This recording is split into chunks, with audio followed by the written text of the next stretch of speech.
What is going on, everybody? It's Matt Marchese, also known as Islanders Daily. Your daily news from the four-time Stanley Cup champions, New York Islanders, and we are back here for another episode today. Obviously, I just got home not too long ago. I was out for dinner after the game and everything. But yeah, so the Islanders had a game today.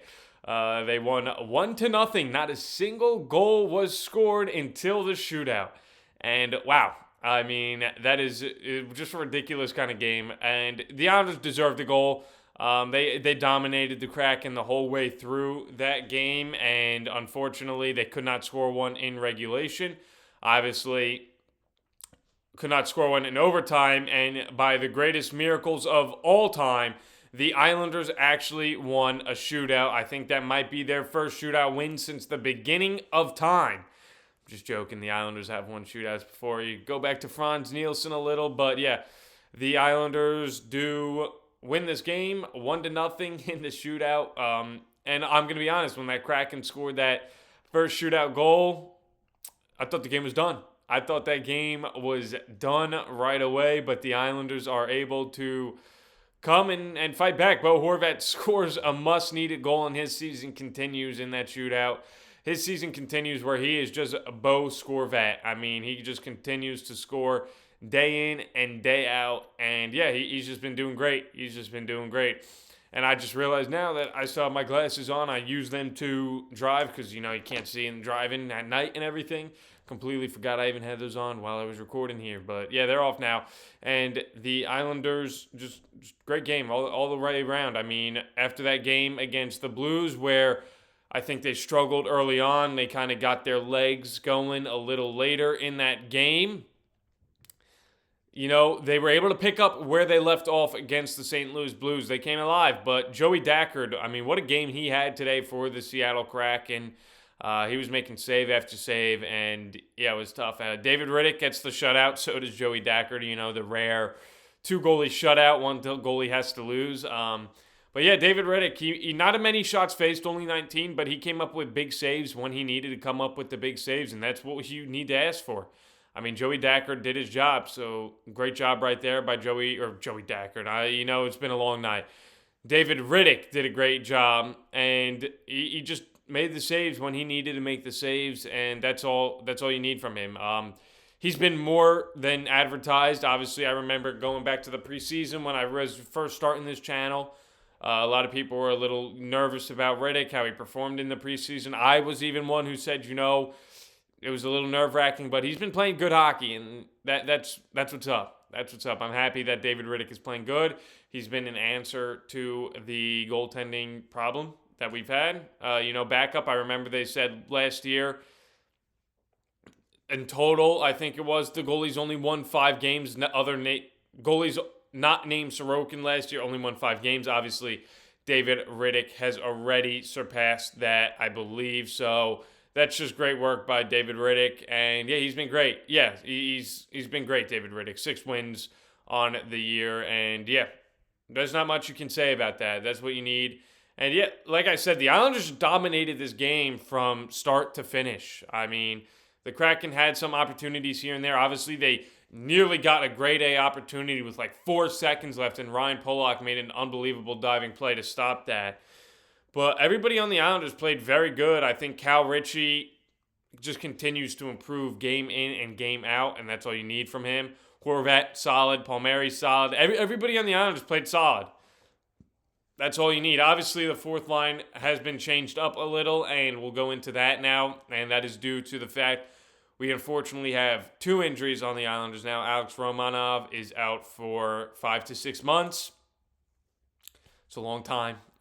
It sucks. It's disappointing that Romanov is going out for that extended period of time because I think he was definitely struggling, but I think he was finding his groove, and to go out on a dirty hit like that, it just sucks. And, I know people in the comments are saying, Mikko Rantanen isn't a loser, isn't a dirty player, but then 2 games later, what does he do? He does the same exact hit to Matt Coronado on the Calgary Flames, and he gets ejected again, 5-minute major. And he only got a game suspension because it's in the rules that if you get 2 5-game misconducts, you in a 41-game period, you need to get suspended at least 1 game.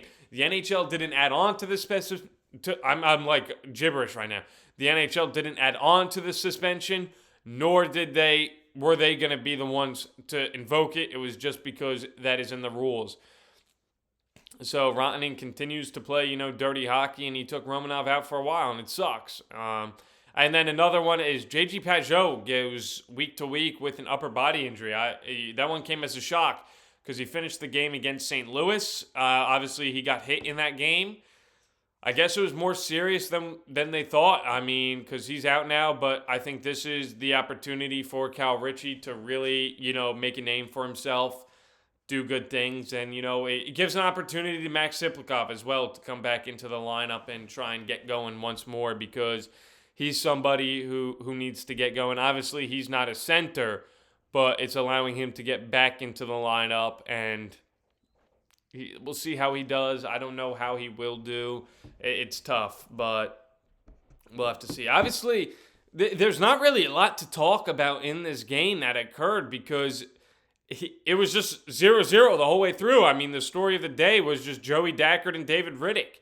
Nobody could beat them. You couldn't score on them, obviously. I mean, they were playing great. Both of them got first and second stars of the game. Deservedly so. I don't know what's going on. I'm speaking gibberish right now. Both teams don't score on the power play. Islanders go 0 for 2. Kraken go 0 for 1. Nothing there. Islanders do win in the face-off circle, winning 54.9%. Kraken win 45.1%. And yeah, I mean, that's the story of the game. These guys just, nobody could score. They had opportunities, both teams at some points, although the Islanders did dominate, the game. And the goalies just stood tall.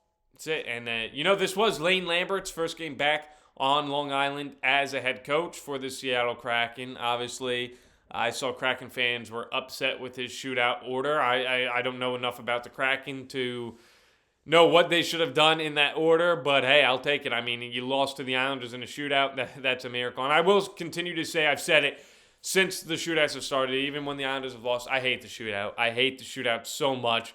It's the dumbest thing in hockey. It just pisses me off. Obviously, the Islanders won, which is good, but it just takes away the competitiveness. What is going on today? The competitiveness in the game. And yeah, it just, I just don't like it. I've said it time and time again on this channel. You guys know that I just don't like the shootout. It's just so dumb. So dumb that it comes down to skills competition to win, especially in a game like this where both goalies are playing unbelievable. You'd rather see that one end in overtime or end in a tie, but can't have everything. Obviously, I didn't make an episode yesterday. In the game, they lost the St. Louis Blues. Like I said, the Blues are a team who's not very good. And they just got off to too slow of a start, the Islanders. It's always tough when you come back from a long road trip back home. They just couldn't get into the start they needed, and happens. They did come alive late. They did score a goal to equalize it that was called off for goaltender interference. It was goaltender interference, unfortunately, and Jordan Binghamton just had a great game. So now the Islanders have kind of run into two hot goalies back-to-back. Luckily, they were able to win this one against the Seattle Kraken and Joey Dackert. So that's going to do it all. The Islanders' next game is once again home against the Boston Bruins at 7 o'clock. Obviously, I want some payback on the Bruins. We're 0-2 against them this year so far, which is, ridiculous, pissing me off. We can't beat the Bruins. Lost the one game 5-2, the other one 4-3 in a shootout. Obviously, you're going to look to win this one. And I'm looking at the stats here. The Bruins have the 4th best power play in the NHL this season and the 11th best penalty kill. The Islanders have the 32nd best power play. Power play continues to be abysmal.